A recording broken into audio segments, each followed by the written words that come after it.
स्वयंसिद्धा, जागर तिच्या कर्तृत्वाचा. महिलांना आरोग्यविषयक जनजागृती करण्याच्या सोबतच पर्यावरण रक्षणाचा विडाच त्यांनी उचलला. आजच्या आपल्या स्वयंसिद्धा आहेत सीमा खंडाळे. मासिक पाळीमध्ये वापरण्यात येणाऱ्या सॅनिटरी पॅड्सचा शरीराला त्रास होतो आणि त्याचा कचराही पर्यावरणासाठी हानिकारक असतो. म्हणूनच मेन्स्ट्रुअल कप म्हणजेच ऋतू कप या आरोग्यपूर्ण, पर्यावरणपूरक आणि स्वस्त कपची निर्मिती केली आणि समाजात जनजागृतीही केली. महिलांच्या आरोग्यविषयक त्यांच्या या कार्यामुळे त्यांना कप क्वीन म्हणून ओळखले जाते. त्याच्यासोबतच प्लास्टिकचा पर्यावरणावर होणारा दुष्परिणाम ओळखून त्यांनी स्वतः कापडी पिशव्या शिवून त्याचे मोफत वाटप चालू केले. आजतागायत त्यांनी 28,000हून अधिक कापडी पिशव्यांचे वाटप केले आहे. त्यांच्या या निरपेक्ष समाजकार्याची दखल घेऊन त्यांना बहिणाबाई या पुरस्काराने सन्मानित करण्यात आले. तसेच लोकमतकडून बाई माणूस म्हणून गौरवण्यात देखील आले. सोबतच ढासू वुमनियामध्ये भारतातून टॉप 30 त्यांची निवड करण्यात आली होती. त्यांच्या या कार्याला आमचा मानाचा मुजरा. तर आज जाणून घेऊया त्यांच्या या सामान्य गृहिणी ते कपक्वीन होईपर्यंतचा असामान्य प्रवास. नमस्कार, मी प्रज्ञा परब. मालवणी स्वॅगच्या नवरात्री विशेष स्वयंसिद्धा या कार्यक्रमात तुमच्या सर्वांचं स्वागत आहे. नवरात्रीमध्ये आपण देवीच्या 9 रूपांची पूजा करतो आणि लहान मुलींनाही आपण देवी म्हणून त्यांची पूजा करतो. पण एका अल्लड मुलीचं बालपण तेव्हा निघून जातं जेव्हा तिची मासिक पाळी येते. मासिक पाळी हिला आपल्या मायबोली भाषेत अडचण म्हटलं जातं किंवा पिरियड्स म्हटलं जातं. आणि हे पिरियड्स जेव्हा असतात तेव्हा मुलींना एक वेगळंच टेन्शन असतं की हायजीन कशी मेंटेन करावी किंवा काय वापरलं पाहिजे याबद्दल शिक्षण देण्यासाठी आपल्यासोबत आज आहेत सीमा खंडाळे मॅम. सीमा खंडाळे मॅम, मी तुमचं स्वागत करते मालवणी स्वॅगवर. नमस्ते मॅम, तुम्ही आशय सोशल ग्रुप मध्ये कार्यरत आहात सध्या आणि तुम्ही आधी एक हाऊसवाईफ होतात आणि त्यानंतर सोशल वर्कर झालात. तर हा प्रवास आमच्या प्रेक्षकांना जाणून घ्यायला खूप आवडेल. पहिले तर म्हणजे आशय सोशल ग्रुप ही माझी स्वतःची संस्था आहे, जिला आता मागच्या आठवड्यातच 5 वर्ष पूर्ण झाले. आणि हो, मी सुरुवातीला म्हणजे फक्त माझी एक ओळख जर मुलांसाठी होती तर ती फक्त एक आई म्हणूनच होती.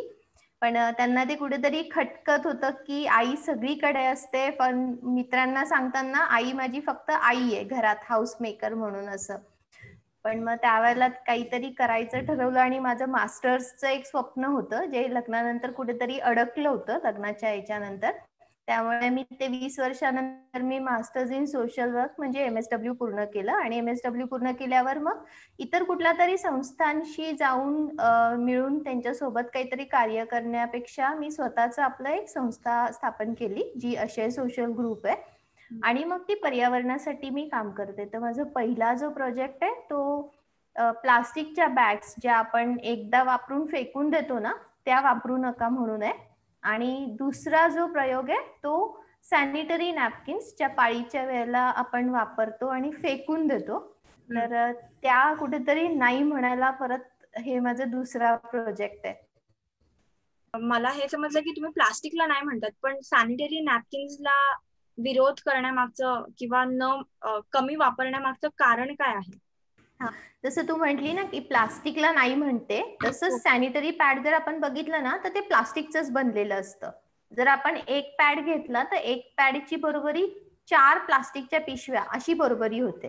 इतकं प्लास्टिक त्या एका सॅनिटरी पॅड मध्ये असतं.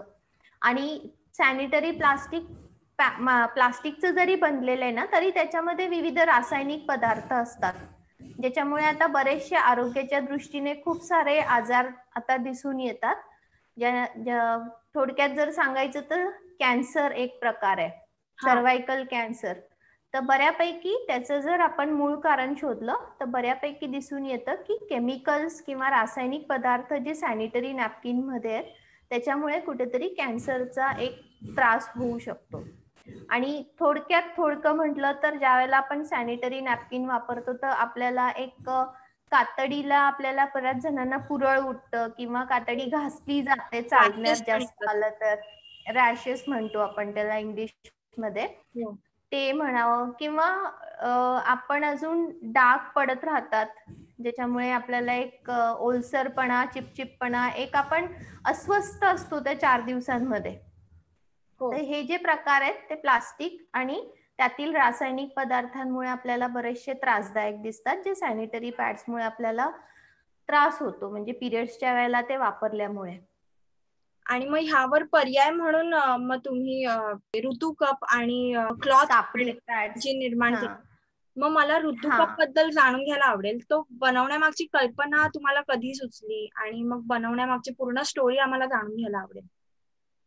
मी ज्या वेळेला प्लास्टिक नको वापरू म्हणून ज्या वेळेला मी काम करायला घेतलं 2015 मध्ये, त्यावेळेला मी कापडी पिशव्यांचं प्रमोट करत होते. कापडी पिशव्यांना वापरा म्हणून सांगत असताना एक आर्टिकल मी वाचलं होतं. आपल्याकडे लोकसत्तामध्ये शनिवारी एक पुरवणी असते चतुरंग म्हणून, तर त्याच्यात एक छोटंसं आर्टिकल होतं, एका कपाची कहाणी. तर तो कप खूप काहीतरी वेगळं दिशा दाखवून गेलं माझ्या आयुष्यामध्ये. आणि तो कप मी शोधला, पण मला तो फक्त ऑनलाईनच मार्केटमध्ये तो अवेलेबल होत होता.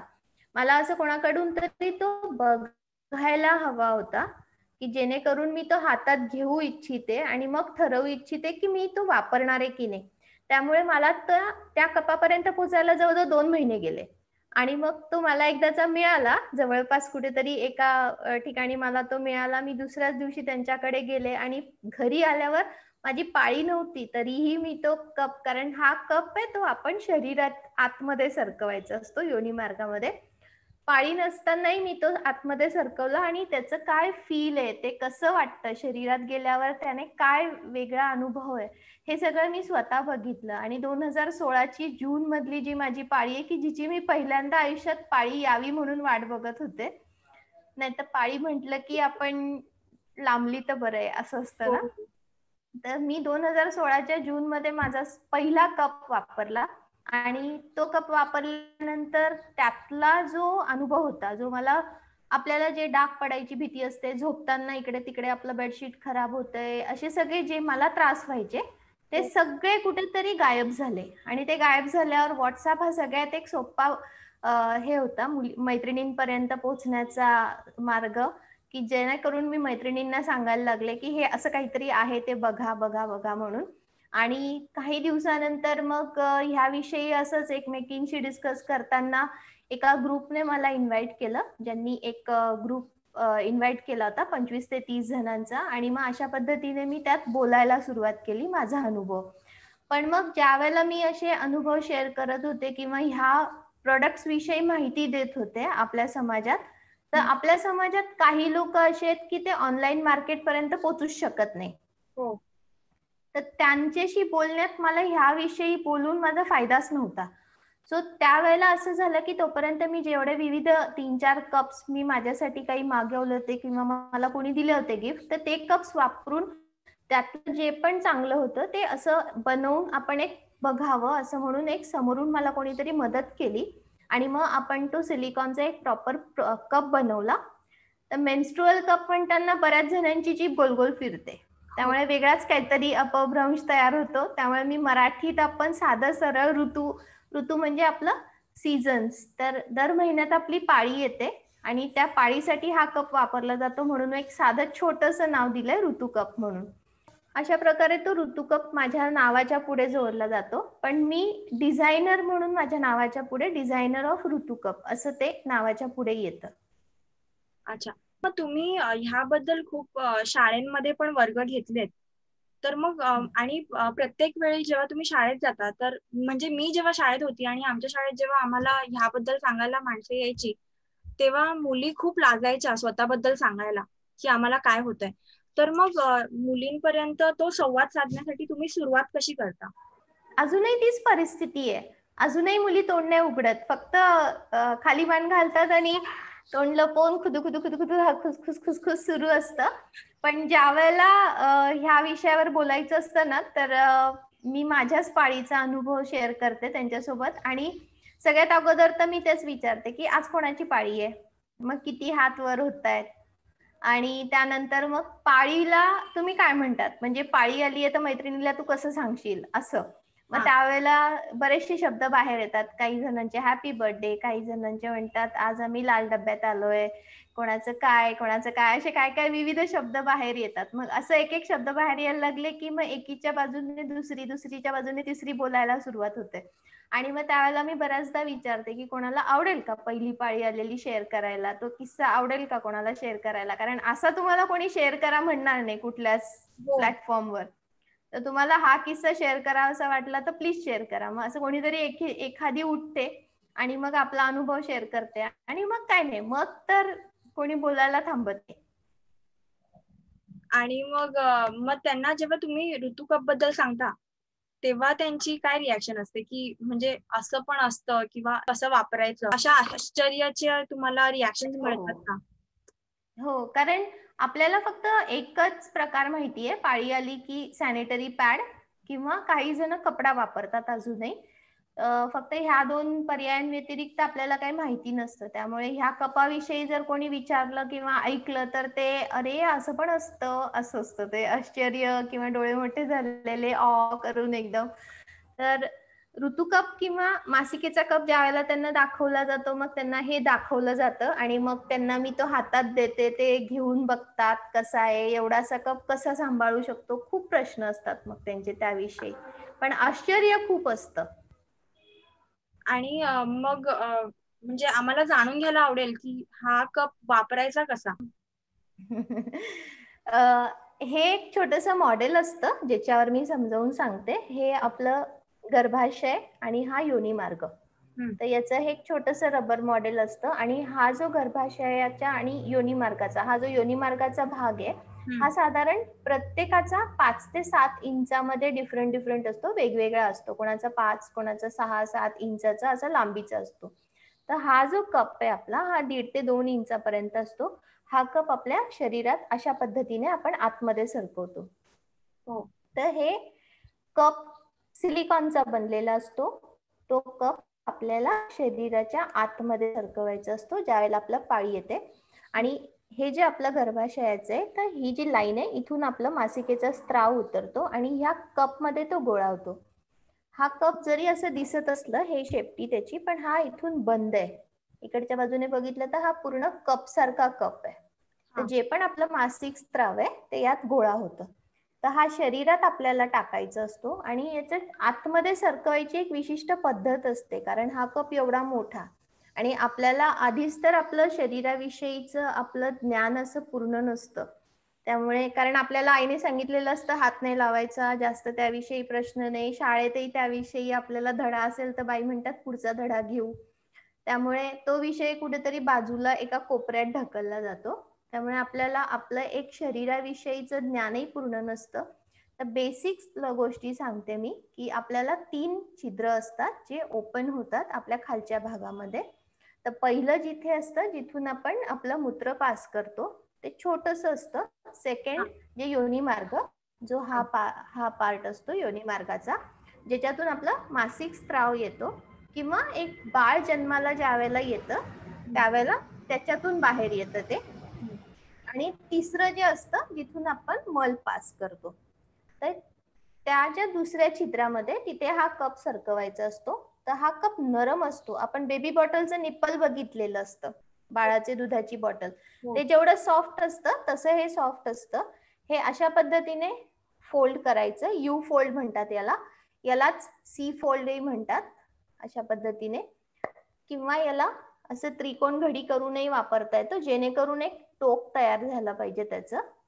पण बऱ्यापैकी म्हणजे जवळजवळ 80 ते 85 जणी ह्या पद्धतीने त्याची घडी करतात. हे अशा पद्धतीने त्याला फोल्ड करायचं, एक टोक तयार करायचं. हे आतमध्ये सरकवलं की इथे त्याचं आतमध्ये ही घडी दिसते. आणि हे अशा पद्धतीने पकडायचं की ही शेपटी जी आहे ती जेणेकरून या दोघं पोटांच्या समांतर आली पाहिजे. आणि मग हा असा कप पकडून आपल्या योनी मार्गामध्ये हा सरकवायचा. दोघंही बोट आपले थोडेसे आतमध्ये गेले पाहिजे. आतमध्ये गेले की हा कप सोडून द्यायचा, जी चिमटी आपण पकडली आहे, आणि हा कप पूर्णपणे शरीराच्या आतमध्ये सरकवायचा.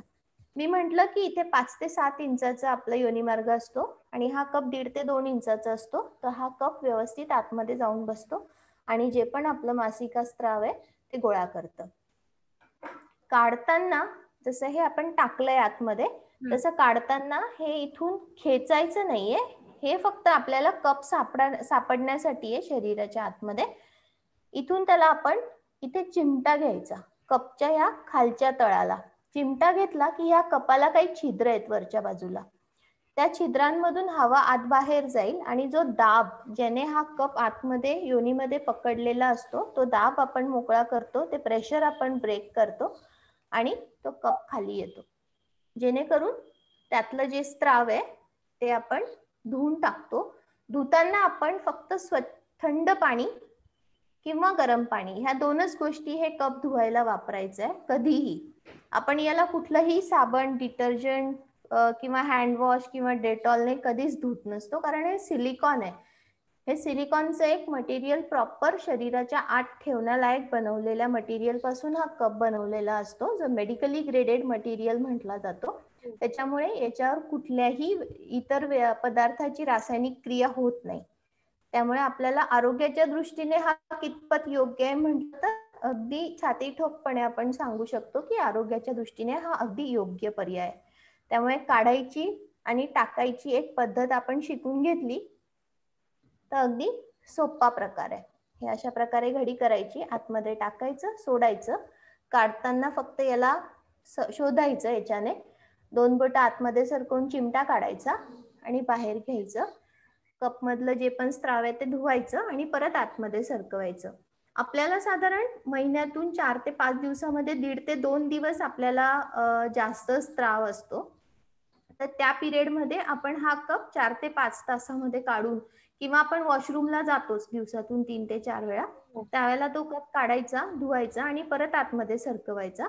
आणि ज्या वेळेला आपला फ्लो कमी असतो किंवा स्त्राव कमी असतो 3ऱ्या, 4थ्या, 5व्या दिवशी, त्यावेळेला तो 8 ते 10 तासानंतरही काढला, धुतला आणि परत सरकवला तरी चालतो. एक कप साधारण तुम्हाला 5 ते 10 वर्ष आरामात वापरू शकतात.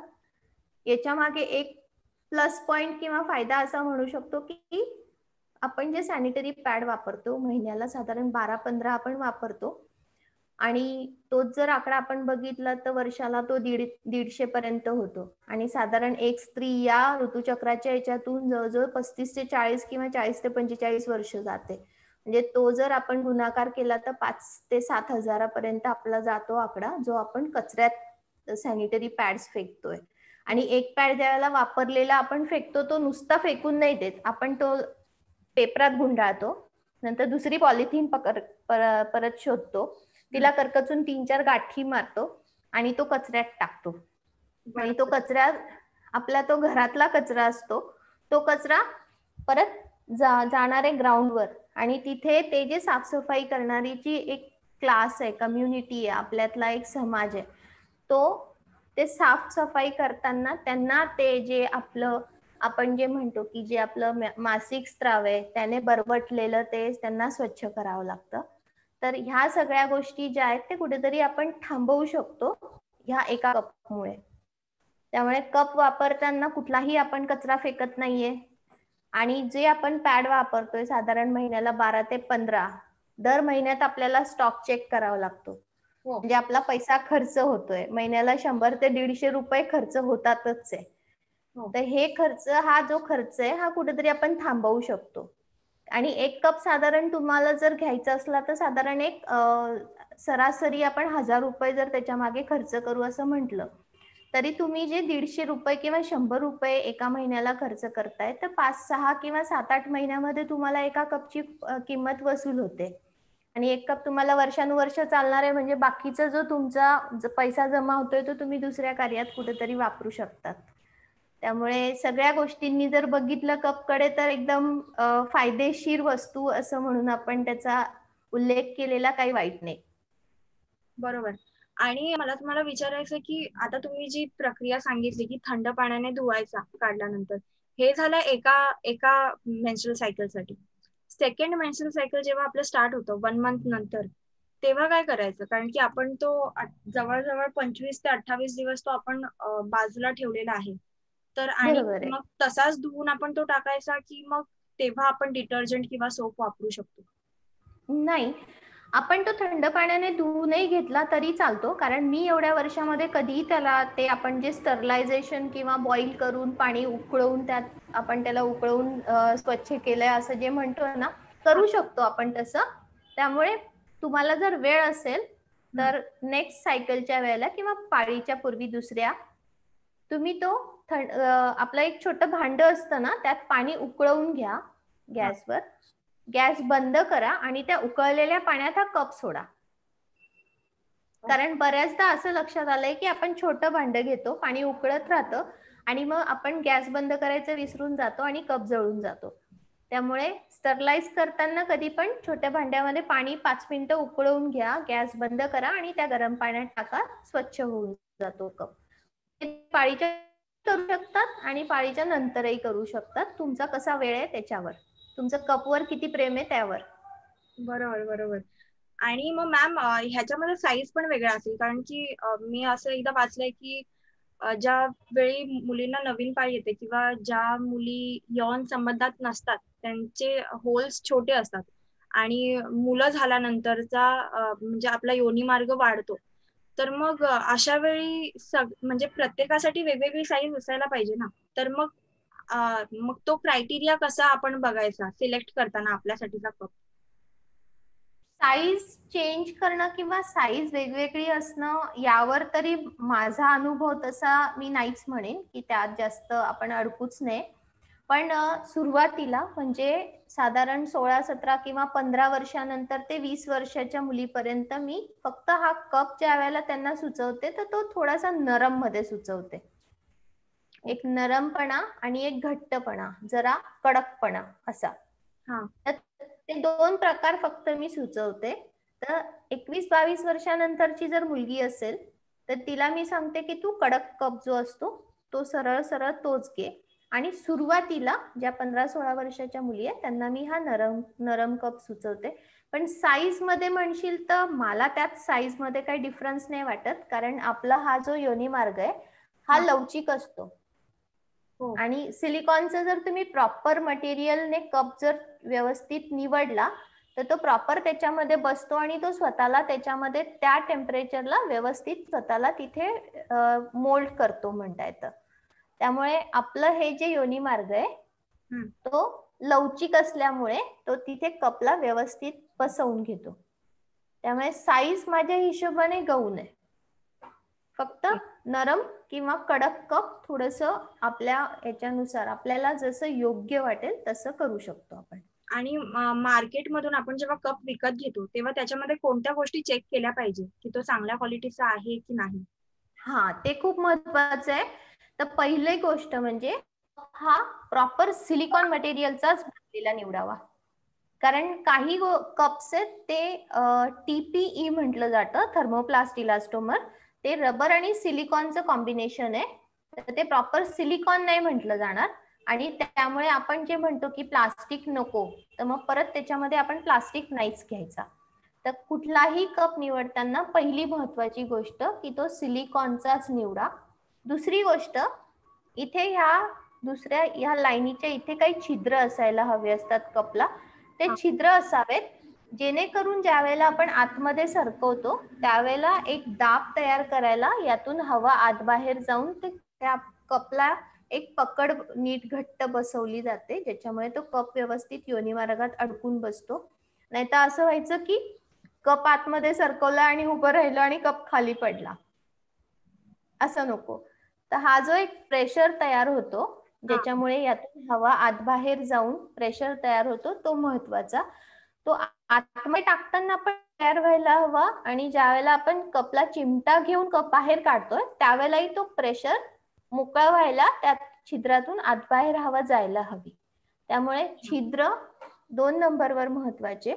आणि तिसरं, हे जे शेपटी आहे किंवा हे जे स्टेम म्हणतोय आपण, तर हे स्टेम महत्वाचं आहे.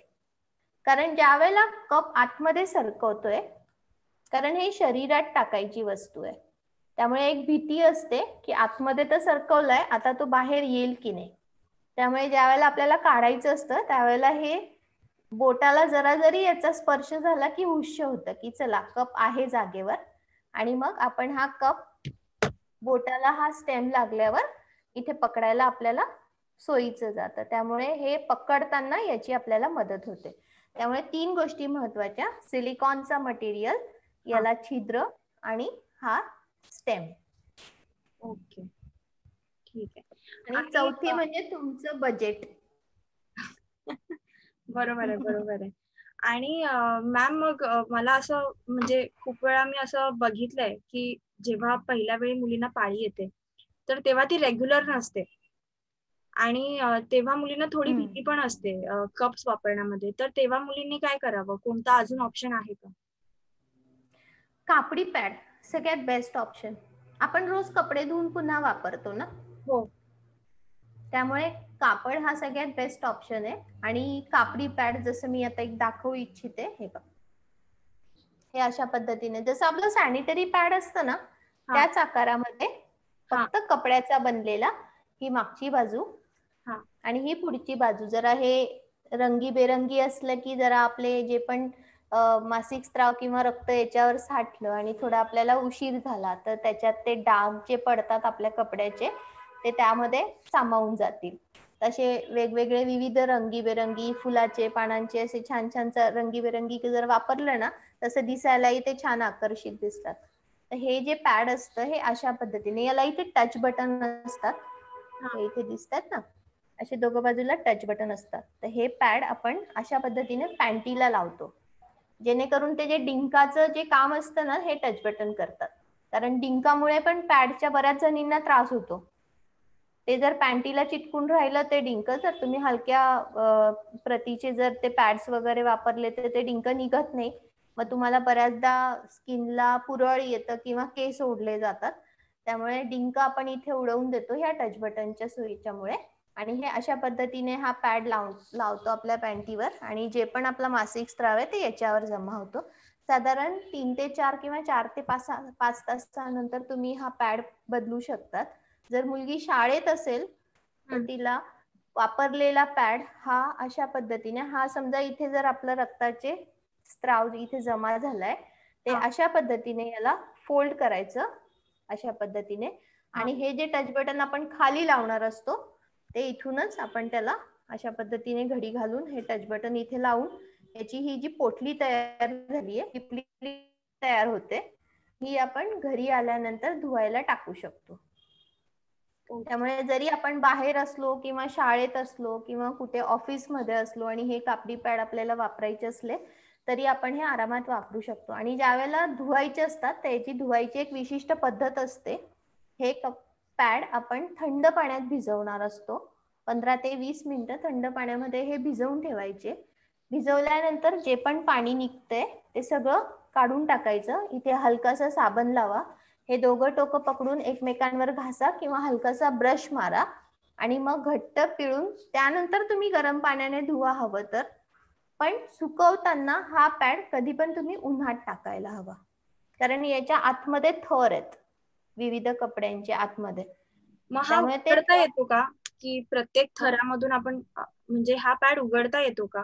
की नाही, हा पॅड उघडता नाही येत. हा आतमध्ये हा सगळा व्यवस्थित शिवलाय आणि याच्यामध्ये एक थर असतो जो प्रिव्हेंटिव्ह लेअर किंवा ज्याच्यामुळे आपल्याला जे डाग पडायची भीती असते ते नाही होत. कारण इथे तो आतमध्ये ह्या कपड्याच्या नंतर तो एक थर लावलाय जो रेक्झिन सारखा असतो पण तो इको फ्रेंडली म्हटला जातो. पर्यावरणाच्या दृष्टीने तो योग्य आहे तसा. त्यामुळे तो थर आपल्याला डाग नाही पडू देत इतर कपड्यांना. त्यामुळे हे आतमधले थर व्यवस्थित सुकण्यासाठी हा ज्या वेळेला आपण धुतो त्यावेळेला हा कडकडीत उन्हात सुकवावा. किंवा मी जे अजून दाखवते, मी जे वर्कशॉप्स घेते किंवा शाळेत मुलींना स्वतःचे कपडे पॅड्स कपड्याचे पॅड कसे बनवावे मी ते दाखवते. तर त्याच्यामध्ये मी अशा पद्धतीने पॅड शिकवते. हे जे लूप्स आहेत किंवा जे हुक दाखवले मी हे अशा पद्धतीने, हा आपला मागचा जो डिझाईन होती हा आपण फक्त चौकोनी याच्यात शिवतो आयताकृतीमध्ये. हा अशा पद्धतीने तो पॅड असतो आपला. हे हुक ज्याच्यामध्ये आपण पॅन्ट अडकवणार आहे आणि हा कपडा, कारण जे आतमधले कपडे आहेत आपल्याला जर पूर्ण सुकलेत की नाही कळण्यापेक्षा हा जर कपडा आपण बाहेरून ठेवला तर हा पूर्णपणे व्यवस्थित लवकर सुकतो अशा पद्धतीने. आणि हा अडकवला तर कोणाला कळतही नाही की तुम्ही हा पाळीच्या वेळेला वापरणारा काहीतरी वस्तू आहे तुमची. आणि मग ही अशा पद्धतीने इथे घडी घालून व्यवस्थित आपल्याला ती वापरता येते पॅड म्हणून. अच्छा. तर ह्या शाळेच्या मुलींसाठी वगैरे हे एक कार्यानुभवचा जो एक पिरियड असतो वगैरे, तर त्याच्या वेळेला मग हा असा आपण एक प्रयोग नेहमीच करतो. अच्छा. आता मला कप कडे यायचंय पुन्हा. कपचं मला तुम्हाला विचारायचं होतं की आता समजा एखाद्या वेळी आपण 10 तासांपेक्षा किंवा जो टाइम आहे 8 ते 10 तासांपेक्षा आपण जास्त वापरला, तर आपल्याला समजणार कसं की तो कप भरलाय की नाही किंवा ओव्हरफ्लो होणार आहे? तेच आपल्याला साधारण मी म्हंटल ना की 1.5 ते 2 दिवसच आपल्याला जास्त त्रास होतो. तर त्या पिरियड मध्ये आपण जरा लक्ष ठेवायचं. आणि समजा जर तुमचा कप भरला, आता हा कप साधारण 15 ते 18 ml ची त्याची कॅपॅसिटी असते. आणि आपल्याला पूर्ण 5 दिवसाच्या फ्लो मध्ये किंवा पाळीच्या एका पिरियड साधारण 50 ते 60 ml ऍव्हरेज मध्ये इतकं मासिक स्त्राव जातं. आता 50 ते 60 ml जर आपण एक साधारण बघायचा विचार केला ना, तर अर्धा कप चहा कुत्रे समोर आणला तर तेवढा अंदाजे आपल्याला कळतो. आणि हा कप साधारण 15 ते 18 ml चा असतो. तर ज्या वेळेला आपला हेवी फ्लो आहे, जास्त स्त्राव आहे सेकंड थर्ड डे मध्ये, त्यावेळेला आपण हा साधारण 4 ते 5 तासात किंवा 3 ते 4 तासात जर काढून धुवून घेतला तर तो ओव्हरफ्लो व्हायचा कामच नाहीये.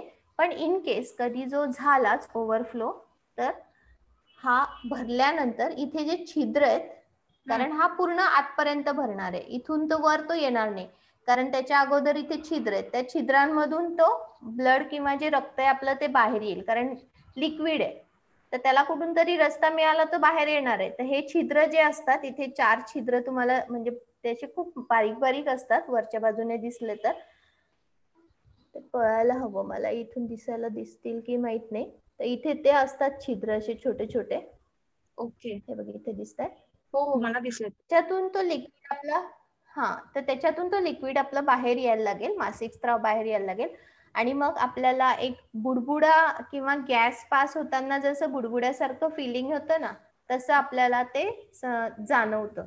आणि ती आपली घंटा असते, तुमचा कप भरलाय. पण आता मी 4.5 वर्षाच्या माझ्या अनुभवामध्ये मला मोजून 3 किंवा 4 जणींचाच अनुभव आतापर्यंत दिसलाय. त्याच्यामुळे ती भीती मनातून काढून टाकावी की कप ओव्हरफ्लो होऊ शकतो.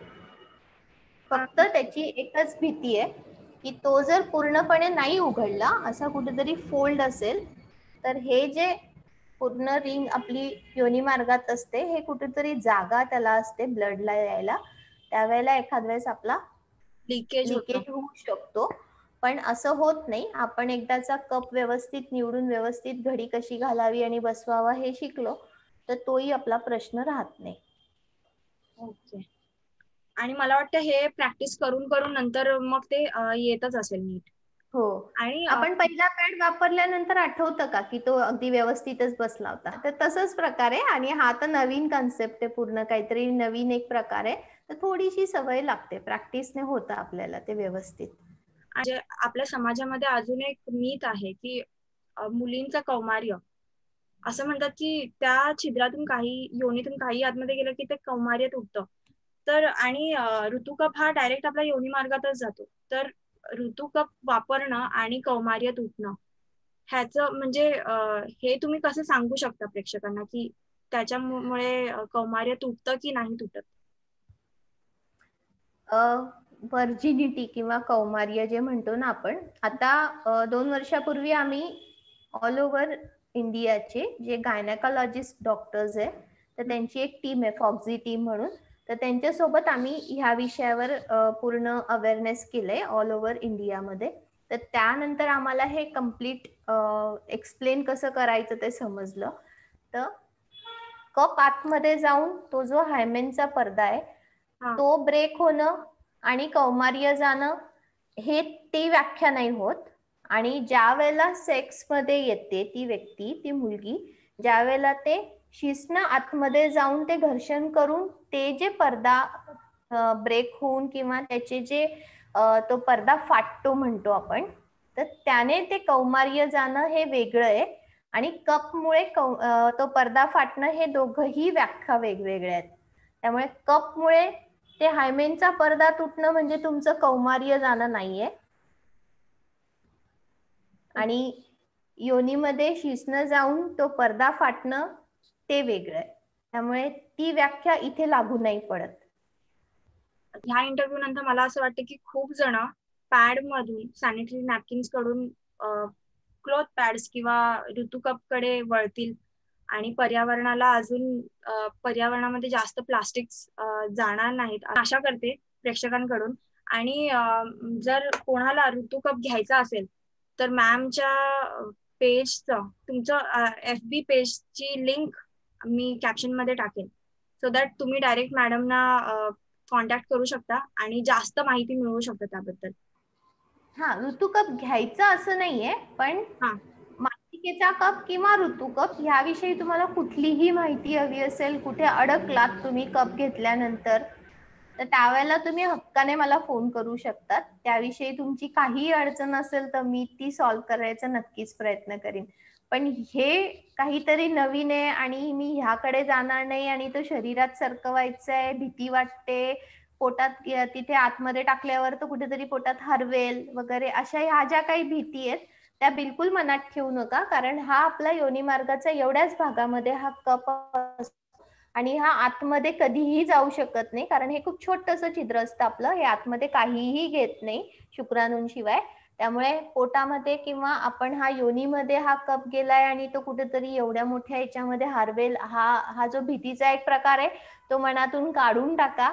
आणि हा खूप सोपा प्रकार आहे आणि खूप चांगला प्रकार आहे. तर याविषयी तुम्हाला कधीही काही अडचण असेल तर अगदी हक्काने मला या विषयावर माहिती द्यायला किंवा विचारू शकतात. मॅम, तुम्ही खूप चांगलं काम करताय पर्यावरणाला वाचवून आणि तुमच्या पुढील वाटचालीसाठी मालवणी स्वॅगच्या परिवारातर्फे तुम्हाला खूप खूप शुभेच्छा आणि अभिनंदन. Thank you ma'am. थँक्यू.